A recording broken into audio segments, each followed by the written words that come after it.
Good morning to all of you. First, to avoid any confusion, I am not the Cuomo who you see on CNN early in the morning. Some would say I'm the older Cuomo. I like to say the more developed Cuomo.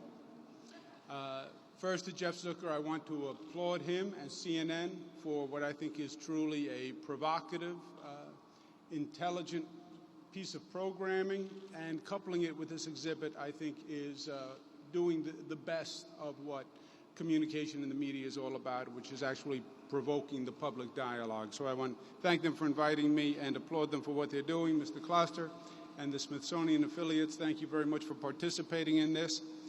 The 1960s as a topic, I think, is exactly right. It was a period of time that is unprecedented in modern society in many ways. It formed or reformed many of our fundamental institutions. 50 years later, you still feel the effect of the 60s. In many ways, we're still seeing the effect of the 60s develop and unfold. You look at fields of music, of art, of international affairs, politics, all were formed or reformed during the 60s. It was a period of extremes. We went to the moon with Apollo.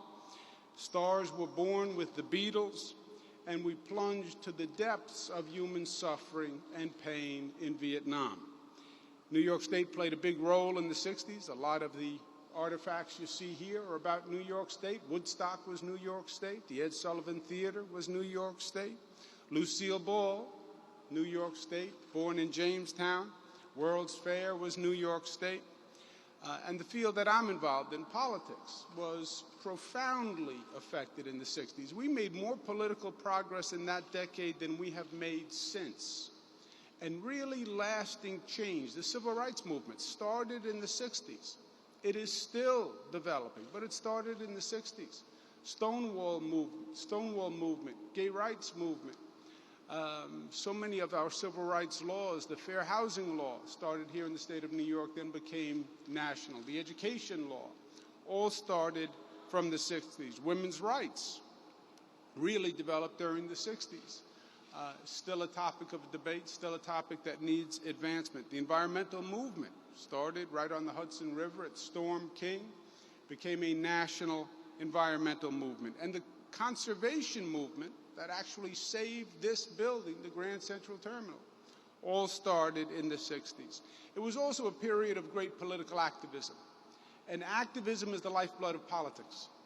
The dialogue, the debate, and the energy behind the dialogue and the debate is really what makes politics work. And the 60s certainly were the period that birthed that spirit of activism.